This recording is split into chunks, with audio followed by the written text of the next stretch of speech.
श्री शिवाय नमस्तुभ्यं श्री शिवाय नमस्तुभ्यं श्री शिवाय नमस्तुभ्यं श्री शिवाय नमस्तुभ्यं श्री शिवाय नमस्तुभ्यं श्री शिवाय नमस्तुभ्यं श्री शिवाय नमस्तुभ्यं श्री शिवाय नमस्तुभ्यं श्री शिवाय नमस्तुभ्यं श्री शिवाय नमस्तुभ्यं श्री शिवाय नमस्तुभ्यं श्री शिवाय नमस्तुभ्यं। यहाँ देखो शांति है, शांति है। उसको पापा।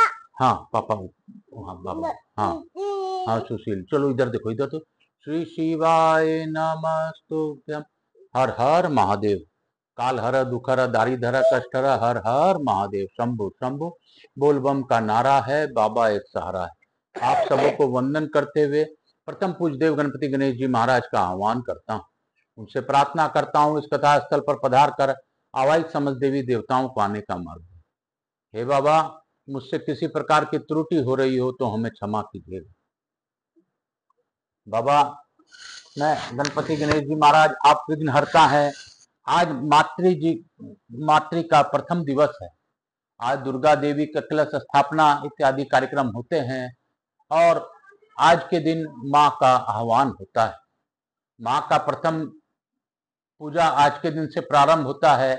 सभी को नमन करते हुए मैं अपने गणपति गणेश जी महाराज से प्रार्थना करता हूँ कि हे गणेश जी महाराज, आवाहित समस्त देवी देवताओं को आने का मार्ग दें और हम सबों पर अपनी अखंड कृपा बनाए रखें।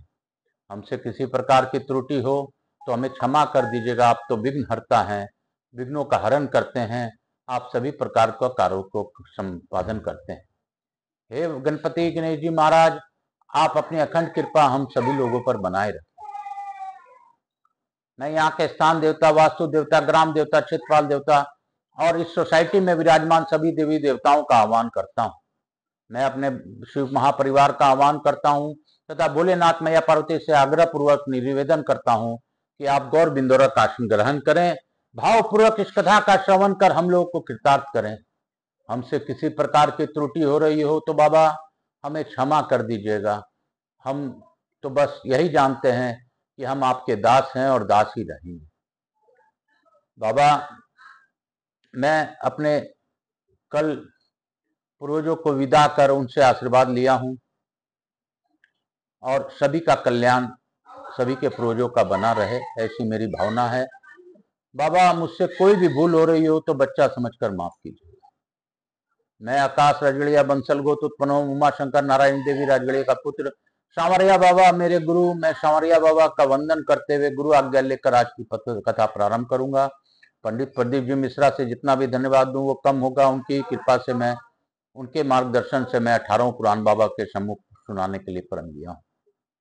इसी यूट्यूब चैनल आकाश राजगढ़िया के माध्यम से आप सबों को 18 पुराण का साक्षात्कार कराऊंगा। मेरे कथा मैंने मूल पाठ किया है, मूल में जो हिंदी पाठ है वही आप लोगों को सुनाया है और मेरा इसमें कोई यह नहीं है, मैं जो समझ पाया हूं वही आप लोगों को बताया है। मेरे भोलेनाथ सभी पर कष्टों को दूर करें और सभी का कष्टों का निवारण करें। आज हम लोग प्रथम दुर्गा देवी के थोड़े से नाम जाप से कथा को प्रारंभ करेंगे। श्री दुर्गा देव्ये नमः, श्री दुर्गा देव्ये नमः, श्री दुर्गा देव्ये नमः, श्री दुर्गा देव्ये नमः, श्री दुर्गा देव्ये नमः, श्री दुर्गा देव्ये नमः, श्री दुर्गा देव्ये नमः, श्री दुर्गा देव्ये नमः, श्री दुर्गा देव्ये नमः, श्री दुर्गा देव्ये नमः, श्री दुर्गा देव्ये नमः। हे माता, माता रानी, आपके श्री चरणों में यह जप पहुंचे। इस जप के माध्यम से आप सभी लोगों को पर अपनी अखंड कृपा बनाए। सभी देवी देवताओं का आह्वान करते हुए मैं प्रार्थना करता हूं कि आपके द्वारा जो यह कथा हम लोग को सुनने का अवसर दिया है, इस कथा के माध्यम से जन का कल्याण हो, ऐसी मेरी भावना है। हे बाबा, मुझसे कोई त्रुटि हो रही हो तो क्षमा कीजिएगा। हे माता रानी, आप दुर्गा हैं ही नहीं, आप शिवा हैं। शिव की शक्ति आप शिवा हैं, आपको बार बार नमस्कार है। हे मैया, आप जन कल्याण का कार्य करती हैं, इसीलिए आप जन कल्याणी हैं। आपके ही द्वारा इस सृष्टि में सभी रचना की गई है। आप ही सबसे पहली ब्रह्मचारिणी, आप ही सबसे पहले रुद्रानी हैं, आप ही पहले सबसे पहले रुद्र हैं। आप ही का रूप शिव है और आप ही के रूप में शिवा है। तो हे माता रानी, आप सबको वंदन करते हुए हम लोग आज की कथा की ओर बढ़ेंगे। आपका कृपा आशीर्वाद सभी लोगों पर बना रहे, ऐसा मेरा भाव है।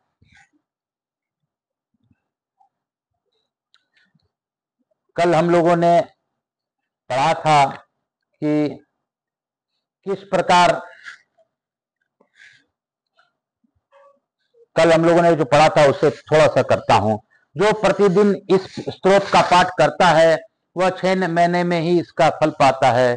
वर्ष भर में उसे सिद्धि प्राप्ति होती है और भगवान सोमनाथ कृपा पूर्वक उसे दर्शन देते हैं। बोलो शंकर भगवान की जय, सोमनाथेश्वर भगवान की जय।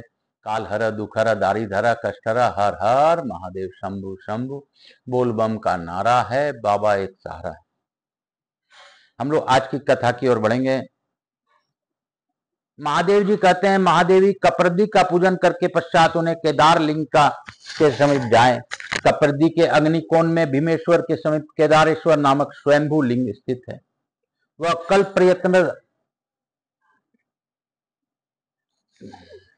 प्रयत्न स्थित हो रहने वाला लिंग मुझे बहुत ही प्रिय है। वो महाप्रकाशमय लिंग की वृद्धि लिंग भी कहते हैं। देवी स्वयं मैंने भी उनकी पूजा की थी है। जो चतुर्दशी शिवरात्रि को वहां निराहार रहकर जागरण करता है उसे सनातन लोक प्राप्त होता है। प्राचीन युग में केदारेश्वर का नाम रुद्रेश्वर था। उस कलयुग में मलेच्छों के स्पर्श के भय से केदार जी समुद्र के समीप इसी लिंग में लीन हो गए, इसीलिए इसका नाम केदार हो गया। जो मनुष्य आहार को जीतकर माघ मास में रुद्रेश के दक्षिण भाग में 10 धनुष की दूरी पर समुद्र में स्थित पद्म केतु नामक महाकुंड में नहाकर विधि पूर्वक रुद्रेश्वर की पूजा करेगा, उसे केदार यात्रा का पुण्य फल प्राप्त होगा। उनके पूजन से ब्रह्म हत्या आदि महापापों का नाश होता है। प्राचीन काल में शशि बिंदु नाम से विख्यात एक चक्रवर्ती राजा थे। उनकी पतिव्रता स्त्री उन्हें प्राणों से भी अधिक प्रिय थी। राजा के पास एक सुंदर स्वर्णमय आकाशगामी विमान था, जिसके द्वारा वे अपने इच्छा के अनुसार संपूर्ण लोकों में घूमते रहते थे। एक समय फागुन कृष्ण पक्ष की चतुर्दशी को पूर्व आने पर राजा शशिबिंदु उत्तम प्रभात क्षेत्र में आए। वहां उन्होंने बहुत से महर्षियों को देखा जो जप में और होम में तत्पर हो रात्रि में जागरण करने के लिए श्री सोमनाथ के सम्मुख बैठे हुए थे। राजा ने भी सोमनाथ का दर्शन किया, प्रणाम किया करके विधि पूर्वक पूजन किया।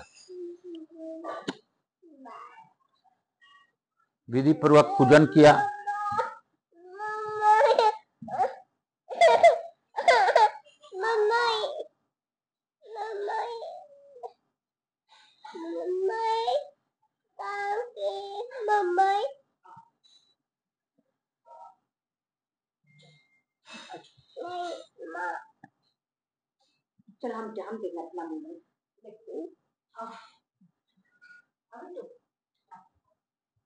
विधि पूर्वक पूजन किया।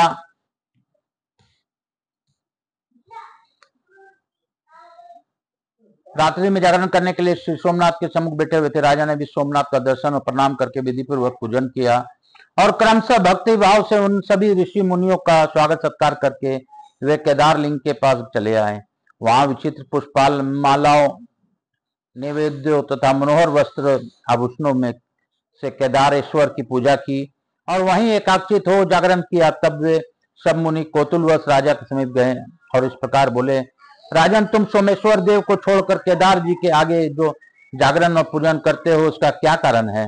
राजा ने कहा, विप्रवरो, आप लोग सुने, यह मेरे पूर्व जन्म का वृतांत है। पहले जन्म में मैं ब्राह्मणों की पूजा करने वाले शूद्र था।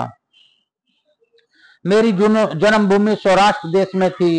एक समय वहां भयंकर अनावृष्टि हुई। उस समय मैं भूख से व्याकुल होकर प्रभात क्षेत्र में चला आया। वहां आने पर हरिणी के मूल भाग में स्थित एक सुंदर सरोवर के मेरे दृष्टि पड़ी, जो राम सरोवर के नाम से प्रसिद्ध है। वह ताड़क कमल समूह से सुशोभित था। मैं थका मांदा तो था ही। उस सरोवर को देखकर मैंने उसके स्नान किया तथा देवताओं के पितरों का तर्पण करके उसके स्वच्छ जल को पिया। तत्पश्चात मेरी स्त्री ने कहा, इन कमल पुष्पों को ले लीजिए, यहाँ से निकट ही एक सुंदर स्थान दिखाई देता है, वहां चलकर इन फूलों को बेचेंगे, जिससे कुछ भोजन की व्यवस्था हो सकेगी। पत्नी के यूं कहने पर मैं जल के भीतर उतरा और बहुत सी कमल के फूल लेकर नगर की ओर चला। वहां पहुंचकर सड़कों, चौराहों और मोहनियाओं पर घूमता रहा, परंतु किसी ने भी मेरे फूल नहीं लिए। इतने में मैं दिन डूब गया और मैं अपनी पत्नी के साथ एक मंदिर में आकर सो रहा। वही स्त्री सहित मुझे भूख अधिक पीड़ा देने लगी। इतने में मैंने देखा कि किसी देवालय में होम और जागरण हो रहा है। तब मैं भी उठकर वहां गया और रुद्रेश्वर नामक विद्युलिंग का दर्शन किया। उस समय वहां अनंगवती नामक एक वेश्या शिवरात्रि व्रत में संलग्न हो नृत्य, गीत और उत्सव आदि के द्वारा भगवान के सामने जागरण कर रही थी। मैंने एक मनुष्य से पूछा, भाई, यहाँ रात्रि में जागरण किस लिए होता है? यह नाच गान और उत्सव में लगी हुई स्त्री कौन स्त्री दिखाई दे रही है? उसने बताया, राजा, शिवो धर्मोत्तर पुराण में प्रतिपादित शिवरात्रि है। यह धर्मपरायण स्त्री अनंगवती नाम की वेश्या है, जो कल्याणमय शिवरात्रि व्रत करके जागरण कर रही है। जो कोई मनुष्य शिवरात्रि व्रत करता है, उसे दुख, दारिद्र और बंधन की प्राप्ति नहीं होती। दुष्ट ग्रह, अरिष्ट योग, रोग अथवा भय भी इसके पास नहीं आता।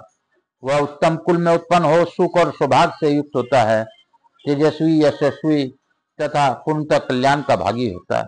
उस मनुष्य की बात सुनकर मैंने मन में वह व्रत करने का निश्चय किए हुआ। मैंने सोचा, अन्न का अभाव होने के कारण उपवास तो मुझे विवश होकर करना ही है। अतः क्षार समुद्र पद्मक तीर्थ में स्नान करके इन कमल के फूलों से भगवान महेश्वर की पूजा करूं। तब मैंने स्त्री सहित स्नान करके भक्ति भाव से कमल के फूलों द्वारा भगवान रुद्रेश्वर का पूजन किया। पत्नी के साथ रात भर वहां जागता रहा। सवेरे होने पर वेश्या ने मुझसे कहा, अपने फूलों का मूल्य 3 बार सोना ले लो। परंतु मैंने सात्विक भाव का आश्रय लेकर उसको का दिया हुआ मूल्य स्वीकार नहीं किया। भिक्षा मांगकर जीवन निर्वाह करने लगा। दीर्घ काल के पश्चात मेरी मृत्यु हुई। उस समय यह मेरी प्राण प्रिय प्यारी पत्नी मेरे शरीर को लेकर चिता की आग में प्रवेश कर गई। उस पूजन और जागरण के प्रभाव से मैं पूर्व जन्म की बातों को स्मरण रखने वाला चक्रवर्ती राजा हुआ। एक बार संयोगवश यह व्रत किया था, जिसका यह मान फल प्राप्त हुआ। अब मैं भक्ति भाव से यथावत सामग्री के साथ जो इस व्रत का पालन करता हूँ, इसका भविष्य में क्या फल होगा यह मैं नहीं जानता। यह सुनकर उन ब्राह्मणों के नेत्र आश्चर्य से खिल उठे। उन्होंने साधु साधु कहकर राजा को बुरी बुरी प्रशंसा की। उन्होंने स्वयं भी उस स्वयंभू लिंग का पूजन किया। राजा शशिबिंदु उस केदार लिंग के प्रसाद से देव दुर्लभ उत्तम सिद्धि को प्राप्त हुए। अनंतगामी वेश्या शिवरात्रि व्रत तथा केदार लिंग के प्रभाव से रंभा नामक अप्सरा हुई। इसलिए जो विद्वान पुरुष धर्म कर अर्थ, काम और मोक्ष की इच्छा रखता हो, उसे प्रयत्न पूर्वक उक्त शिवलिंग का पूजन करना चाहिए। बोलो शंकर भगवान की जय। बोलो मेरे भोलेनाथ की जय। काल हर, दुख हर, दारिद्र हर, कष्ट हर, हर हर महादेव शंभु शंभु। बोल बम का नारा है, बाबा एक सहारा है। आप सबों को वंदन करते हुए प्रथम पूज्य देव गणपति गणेश जी महाराज, लक्ष्मी जी महाराज, रिद्धि सिद्धि शुभ लाभ कुबेर जी महाराज से अनुरोध करता हूँ, सभी लोगों को इस कथा श्रवण का लाभ देते हुए आशीर्वाद प्रदान करें और स्थायी रूप से हमारे यहाँ निवास रहकर अखंड कृपा बनाए रखें। मैं अपने हवाई समझ देवी देवताओं से अनुरोध करता हूँ कि आप सभी लोगों को आशीर्वाद देते हुए इस कथा श्रवण का लाभ दीजिए और जो इस कथा को आगे बढ़ाए उनके दुखों में उनका साथ दीजिए। हे महादेव महादेवी, आज आपके नवरात्रि के 2025 नवरात्रि के प्रथम दिवस में आपको नमन करता हूं। हे महादेवी, आपका भान और मेरे भोलेनाथ का भान ही मेरे लिए काफी है। हे बाबा, मुझसे किसी प्रकार की त्रुटि हो रही हो तो क्षमा कीजिएगा। मैं तो बस आपका दास हूं, दास ही रहूंगा। दास को हमेशा अपने स्वामी के और स्वामिन के अधीन ही रहना चाहिए। तो मैं आप लोगों के अधीन रहकर जो यह कथा कर पा रहा हूं, यह आपकी ही विशेष कृपा है। जो भी कृति मेरे द्वारा होती है, आपके ही आशीर्वाद से हो पाती है, नहीं तो मेरे में कोई क्षमता नहीं है महादेवी महादेव कि मैं कुछ भी कर सकूं। आप सभी का कल्याण कीजिए। जो जिस भाव से इस कथा का श्रवण करें, उन्हें उसी प्रकार आशीर्वाद दीजिए। मेरे पूर्वजों को शांति प्रदान कीजिए। मेरे से जुड़े उनके सभी लोगों के पूर्वजों को मुक्ति और शांति प्रदान कीजिए, और सभी के कलह क्लेश इत्यादि दूर होकर उनके घर में पितृ कृपा के माध्यम से आप लोगों की कृपा प्राप्त हो। यही भाव के साथ मैं आप लोगों को नमन करते हुए आज की कथा को यहीं पे विराम दूंगा और कहूंगा, श्री शिवाय नमस्तुभ्यं। जपा कर तू श्री शिवाय नमस्तुभ्यं। भजा कर तू श्री शिवाय नमस्तुभ्यं। जीवन का है ये सार, श्री शिवाय नमस्तुभ्यं। जीवन का है ये सार, श्री शिवाय नमस्तुभ्यं। रटा कर तू श्री शिवाय नमस्तुभ्यं।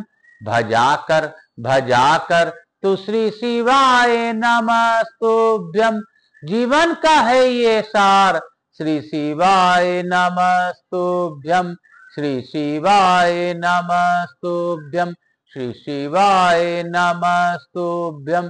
श्री शिवाय नमस्तुभ्यं। आप सबको वंदन करते हुए प्रथम पूज्य देव गणपति गणेश जी महाराज को धन्यवाद देते हुए तथा लघु आरती करते हुए हम लोग आज की कथा यहीं पे विराम दें। कपूर गौरम करुणावतारम संसार सारम भुजगेंद्रहारम सदा वसंतम हृदयारविंदे भवम भवानी सहितम नमामि। श्री राम जय राम जय जय राम। श्री राम जय राम जय जय राम। श्री राम जय राम जय जय राम। श्री राम जय राम जय जय। श्री राम जय राम जय जय। लड्डू गोपाल जी की जय।